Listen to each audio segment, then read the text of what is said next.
Hello बच्चों, आप लोग का इस ऑनलाइन क्लास में आप सबका स्वागत है। आज जो हम पढ़ने जा रहे हैं हिंदी माध्यम के बच्चों के लिए भौतिक विज्ञान का, किसके लिए? कक्षा 11 के छात्रों के लिए।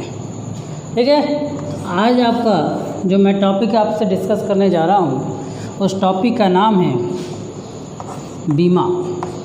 उस टॉपिक का नाम क्या है? बीमा। बीमा का मतलब क्या होता है? बनावट। क्या होता है? बनावट। फिजिक्स में बनावट का मतलब होता है मात्रक का पहचान, मात्रक की पहचान, मात्रक की पहचान तथा मात्रक की विधि का पता लगाना, यही होता है हमारा बीमा। बीमा का मतलब होता है बनावट। अगर फिजिक्स में बीमा की बात की जा रही है तो बीमा अगर हम किसी भी भौतिक राशि का निकालते हैं तो उस बीमा से हमें सबसे अगर कोई चीज़ इंपॉर्टेंट चीज़ मिलती है तो हमें ये पता चलता है कि वो किसका बनावट क्या है।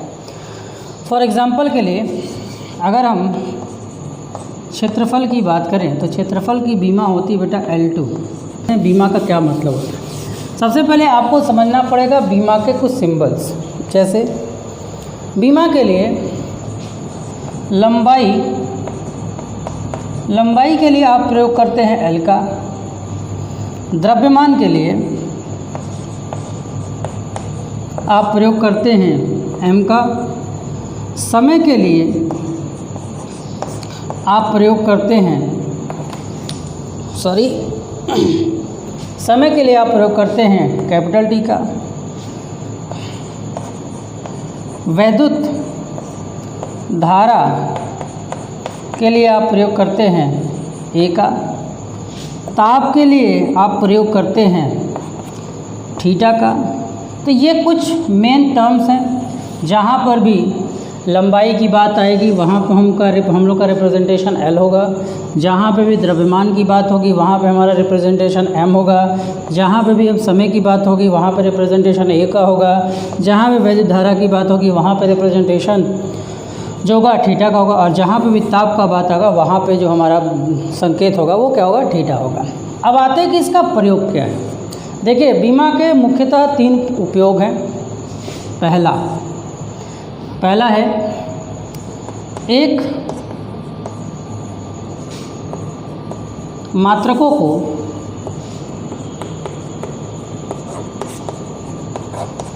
एक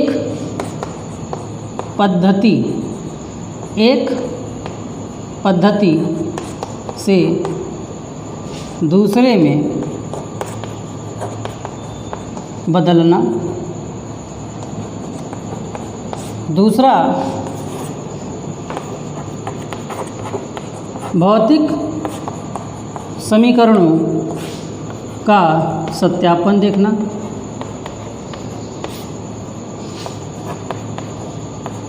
प्राप्त करना। तथा लास्ट, कुछ भौतिक राशियों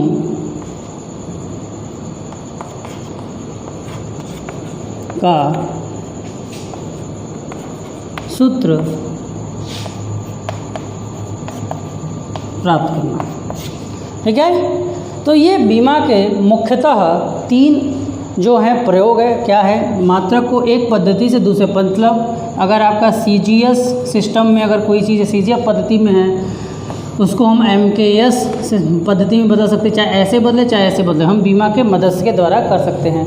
कोई भी आपको भौतिक समीकरण दिया जाए, कोई भी जो फार्मूला आपका क्रिएट किया जाए और उस फार्मूले का यदि हम देखें कि वो फार्मूला सही है कि गलत है तो हम इसको बड़े आसानी से देख सकते हैं कि वो बीमा सत्य है कि असत्य है।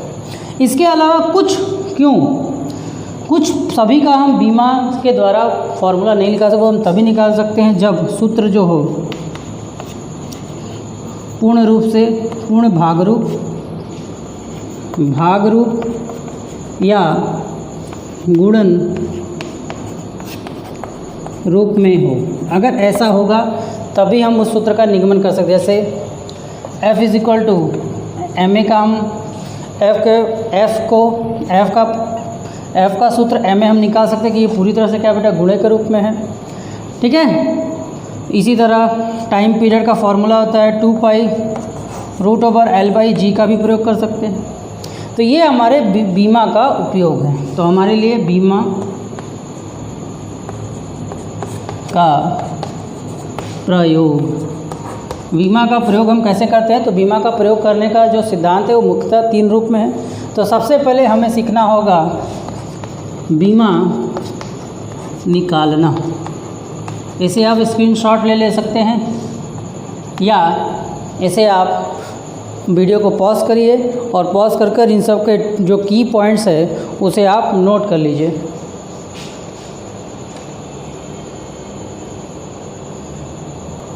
अब हम लोग शुरू करते हैं बीमा निकालना। तो बीमा कैसे निकलेगा? सबसे पहले स्टार्ट करते हैं क्षेत्रफल। हम इस पे सारे का बीमा नहीं निकालेंगे। बीमा एक ऐसा चैप्टर है जो कि जैसे जैसे आपका क्लास बढ़ता है, जैसे जैसे आप चैप्टर पढ़ते जाएंगे और आप नए नए फार्मूला पढ़ते जाएंगे और नए नए फार्मूला पढ़ने के साथ उसकी बीमा भी अलग अलग होती जाएगी। तो जितना हम प्रीवियस नॉलेज से जानते हैं उसके हिसाब से हम लोग बीमा निकालते हैं। क्षेत्रफल का फॉर्मूला क्या होता है बेटा? लंबाई गुणे चौड़ाई। अब बताइए लंबाई को निकालने के लिए आप किसका प्रयोग करेंगे? 1 मीटर स्केल का, मतलब मात्रा किसका यूज़ होगा? लंबाई का। तो लंबाई को रिप्रेजेंट कौन करता है बेटा? L करता है। ठीक, देखिए ये स्क्वायर ब्रैकेट लगाना ज़रूरी है। इसके बाद चौड़ाई, चौड़ाई किसे की जाती है? चौड़ाई भी तो एक प्रकार की लंबाई है। जैसे आप एक बोर्ड बनाते हैं, इसको भी आप लेंथ के ही मीटर से नापेंगे, इसको भी आप किससे नापेंगे? लंबाई से नापेंगे। चौड़ाई को भी नापने के लिए आप किसी स्केल का ही प्रयोग करेंगे, तो वो भी मात्रक किसका यूज़ होगा बेटा? लंबाई का ही मात्रक यूज़ होगा। 2 लंबाई आए और दोनों मिलकर क्या हो गया बेटा? L square. दोनों मिलकर क्या हो गया बेटा? L square. इसी तरह आयतन की बात करते हैं। आयतन का फॉर्मूला क्या होता है बेटा? लंबाई गुणे चौड़ाई गुणे ऊंचाई। ठीक है, गुणे ऊंचाई, यही ना होता है कि इसके अलावा कुछ और होता है? तो लंबाई गुणे चौड़ाई गुणे ऊंचाई। ठीक है। तो अब देखिए ध्यान से, लंबाई को भी आप किससे मेज़र करेंगे? L से करेंगे। चौड़ाई को भी किससे मेज़र करेंगे? L से ही करेंगे। और ऊंचाई को भी किससे मेज़र करेंगे? आप L से ही करेंगे। तो इसके बाद कितना L हो गया? L³ हो गया। कितना L हो गया? L³ हो गया। चलिए इसी तरह चलिए वेग का निकालते हैं। वेग का फॉर्मूला क्या होता है बेटा? विस्थापन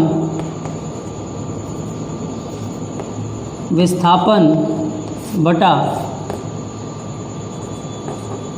समय। विस्थापन बटा समय।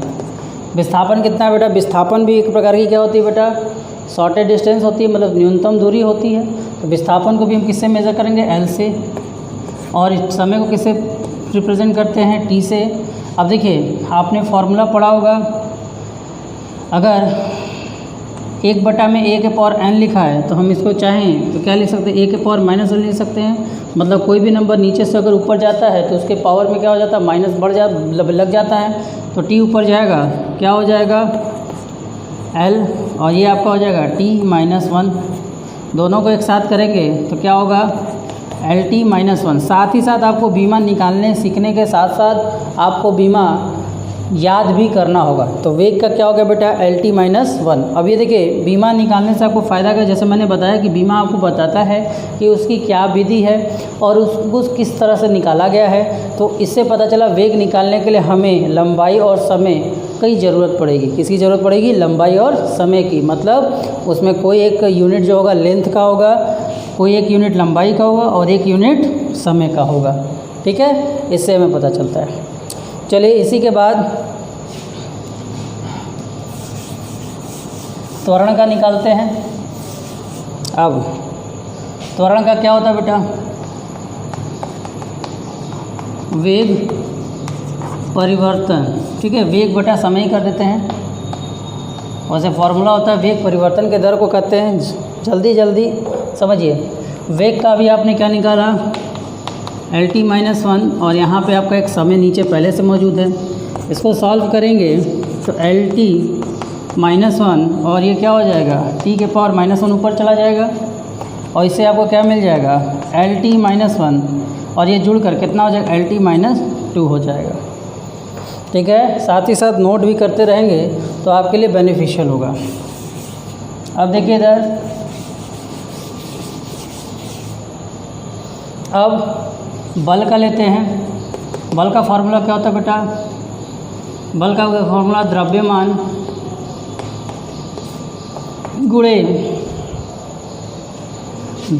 गुणे त्वरण। द्रव्यमान का किससे दिखाते हैं बेटा, m से। त्वरण का डायमेंशन अभी हमने आपको निकाल कर रखा हुआ है, तो वो क्या है, LT-2, दोनों मिलकर क्या हो गया बेटा, MLT-2। तो आपको इनके बीमाओं को याद भी करना होगा, जिससे आपको बड़े से बड़े क्वेश्चन करने में आसानी होगा। चलिए कार्य का निकालते हैं। कार्य का फार्मूला क्या होता है बेटा, कार्य का फार्मूला होता है बल गुणे लंबवत दूरी, तो दूरी खाली लिख देते, बल गुणे विस्थापन। बल का क्या है बेटा, बीमा आया है MLT-2 और विस्थापन भी क्या है बेटा, एक तरह की दूरी है, तो इसको हम क्या लिख देंगे, L। तो इससे हमें क्या मिल जाएगा, ठीक है। और यहाँ पे आपका L एक यहाँ एक यहाँ, तो L के पावर 2 हो गया। तो कहने का मतलब है कि बीमा निकालने के लिए सबसे ज़रूरी क्या है, आपका फार्मूला होना। और अगर आपके पास फार्मूला नहीं है तो आप नहीं निकाल पाएंगे, इस बात को ध्यान दीजिएगा। और साथ ही साथ कुछ का बीमा आपको याद रखना। अब अगर आपको बीमा नहीं याद है तब आप क्या करोगे, तब आप और छोटे से छोटे केस में बदलोगे। जैसे मान लीजिए हम बल का ही निकालते हैं। बल बराबर क्या होता है, MA। M को M ही रहने देते हैं क्योंकि M तो हमारा यूनिट वाला है। A को हमको क्या करना पड़ता बेटा, V/T करना पड़ता। फिर M को V को किस में बदलना पड़ता बेटा, V को बदलना पड़ता D/T/T। अब ये T क्या हो जाते, गुणा हो जाते। जैसे ये पलट कर ऊपर जाएगा तो T का T कैसे गुणा हो जाएगा, तो क्या हो जाएगा, D/T²। तो मतलब इतना हमें दिमाग लगाना पड़ता, तब जाकर हम जो है बल का बीमा निकाल लेते। इससे अगर हमको जब बल के बीमा में अगर हमको त्वरण का बीमा याद होगा तो हम कितनी आसानी से कर लिए, ये आप देख पा रहे हैं। मतलब सूत्र में जिस चीज़ की भी ज़रूरत है उन सब को हमको बदलना है। तो इस कुल मिलाकर आपको समझ में आया होगा कि बीमा में MLT में ही सबको तोड़ने की कोशिश करनी है। ठीक है, समझ में आया। अब चलिए, एक बहुत ही इम्पॉर्टेंट क्वेश्चन होता है बीमा, मतलब कि आपके बुक्स में ज़्यादातर टीचर्स पूछते हैं, कैपिटल G का बीमा। किसका बीमा, कैपिटल G की बीमा। चलिए, आपको न्यूटन के सूत्र, गुरुत्वाकर्षण सूत्र आपको याद होगा। क्या सूत्र था, F=G m1m2/r²। ठीक, जहाँ पे G आपका क्या है, ग्रेविटेशन का। हमें किसकी वैल्यू निकाली, G की। तो जिसकी हमें वैल्यू निकाले, हमें उसका फार्मूला चाहिए। R को आप इधर भेजोगे, क्या हो जाएगा, Fr=G m1m2। ठीक है, और ये दोनों m1m2 नीचे आ जाएंगे तो क्या बन जाएगा, Fr²/m1m2 G। मतलब हमारे पास G का फार्मूला आ चुका है। अब इस G के फार्मूले का प्रयोग करके,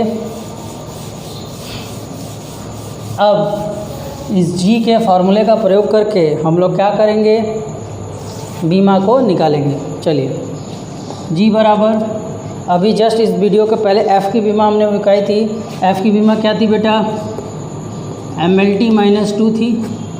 F की बीमा क्या थी, MLT-2 थी। R क्या है बेटा, यहाँ पे डिस्टेंस ही है, दो R आपने पढ़ा होगा कि दो ऑब्जेक्ट के बीच के डिस्टेंस को बोलते हैं R। ठीक है, जिनके बीच में ग्रेविटेशनल एक्सेलरेशन फोर्स लगता है, गुरुत्वाकर्षण फोर्स लगता है। तो R के पावर 2 है, तो R को किससे मेज़र करेंगे, लेंथ से। तो इस लेंथ की पावर भी 2 हो जाएगा। होल के बटे में M क्या है बेटा, द्रव्यमान है। और द्रव्यमान को हम लोग किससे रिप्रेजेंट करते हैं, M से। एक M, दूसरा M भी हमारे पास है, तो हम दूसरे M को भी नहीं भूलेंगे। दूसरे M का भी हम यूज़ करके क्या करेंगे, M कर देंगे। इस तरह आपका इस तरह से आपका जो जी का वैल्यू हो गया वो क्या हो गया बेटा, ml, ये ml3 t - 2 और यहाँ पे अपॉन में आपका हो गया क्या हो गया बेटा, m के पावर 2। जैसा कि हमने आपको बताया है ये ऊपर चला जाएगा तो ये देखिए 2 और इसके पावर 1 है तो 1 में से 2 गया तो कितना बचेगा, -1 बचेगा। तो ये आपका हो जाएगा बेटा -1 l के पावर 3 t के पावर -2। तो इससे आपको जी की वैल्यू, जी का बीमा आपके पास आ गया। ठीक है, तो इस तरह से बीमा का कोई बेटा ख़त्म एंडिंग नहीं है। बीमा जितना सूत्र आप पता करते जाएंगे, जितने आप सूत्र को पता करने जाएंगे उतने ही आपको बीमा के बारे में पता चलता जाएगा, उतना ही ज़्यादा आप बीमा का केस देखते जाएंगे। ठीक है, चलिए इसे नोट कर लीजिए। फिर आते हैं बीमा के कुछ और नियमों पर। अब देखिए, बीमा को समझने से पहले, बीमा के सवाल को करने से पहले कुछ शर्तों को जान लीजिए। पहला शर्त, समान बीमाओं को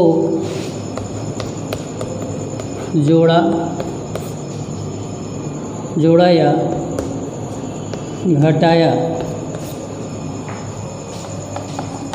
जा सकता है। ठीक है, विपरीत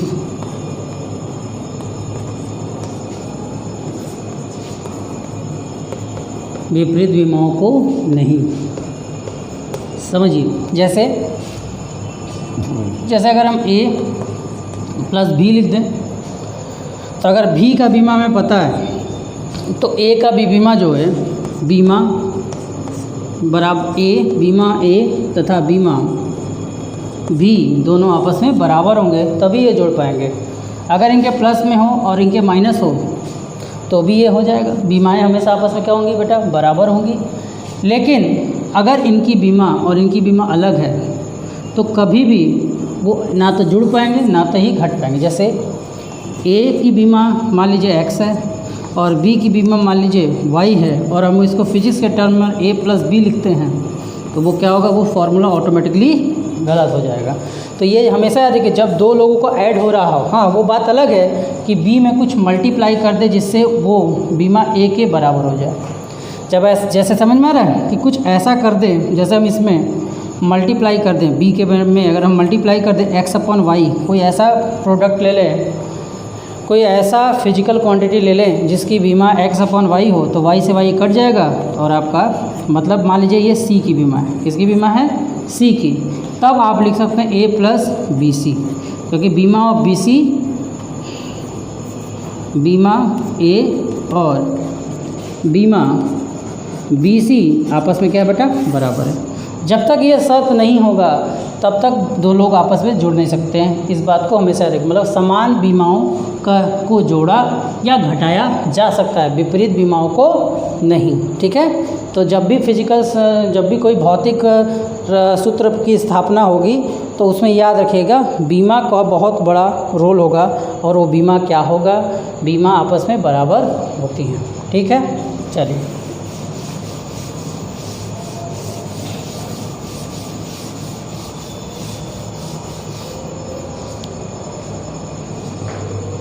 दूसरा, प्रत्येक भौतिक राशि की बीमा सदैव समान होती है।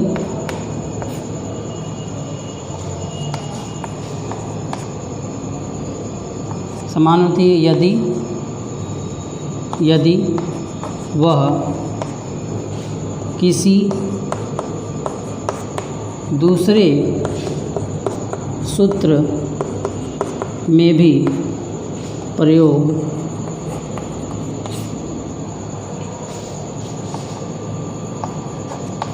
लाया जाए। इस स्टेटमेंट से क्या कहना चाहते हैं हम? इस स्टेटमेंट से हम ये कहना चाहते हैं कि बीमा A, ठीक है, अब A की बीमा अगर x है, चलिए समझने का प्रश्न है। जैसे ऊर्जा और कार्य आपस में क्या होते हैं बेटा, बराबर होते हैं। कार्य को हम यांत्रिक ऊर्जा के नाम से भी कह सकते हैं। तो जो कार्य का बीमा होगा, कार्य का बीमा क्या होगा बेटा, mL/T-2। तो चाहे वो, अब वो जो बीमा होगा ऊर्जा का भी बराबर होगा। आप देखिए ये बीमा गतिज ऊर्जा के लिए भी काम करेगा, स्थितिज के लिए भी काम करेगा, जो भी जितने भी ऊर्जा के रूप हों उससे कोई फ़र्क नहीं पड़ेगा, उन सबका बीमा हमेशा समान होगा, चाहे वो किसी भी सूत्र में किसी भी रूप में क्यों ना हो। अगर उसके साथ कार्य जुड़ा है, तो अगर उसके साथ ऊर्जा जुड़ा है तो उन सब का बीमा क्या होगा, सेम होगा। ठीक,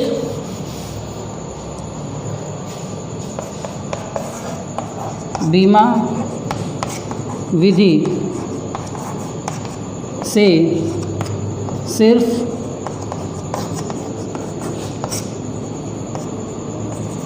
उसी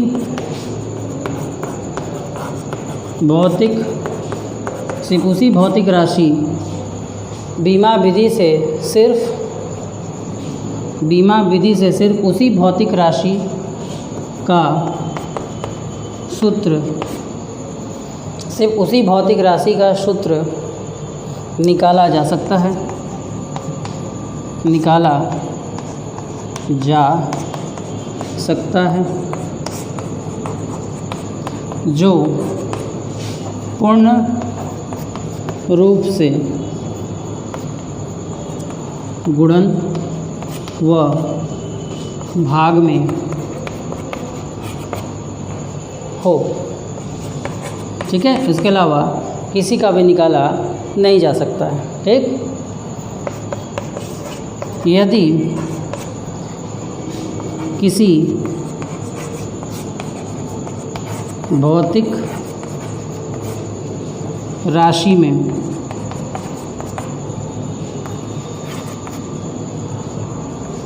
बीमा वाला नियतांक हो तो भी बीमा से सूत्र प्राप्त नहीं किया जा सकता। तो ये कुछ बहुत ही महत्वपूर्ण बिंदु हैं जो कि बीमा के सवाल को करते समय हमें जानकारी देंगे। तो देखिए बीमा का कॉन्सेप्ट यही मेन है जिसको आपको समझना है। अब बीमा पर आधारित हमें सिर्फ़ और सिर्फ प्रश्न को देखना है, जिससे आपको ये बहुत ही अच्छे समझ में आ जाएगा कि बीमा क्या होता है। ठीक है, चलिए नोट कर लीजिए इसे। अब नेक्स्ट जो बात होगी वो आपसे हम अगले वीडियो में डिस्कस करेंगे। ठीक है, धन्यवाद।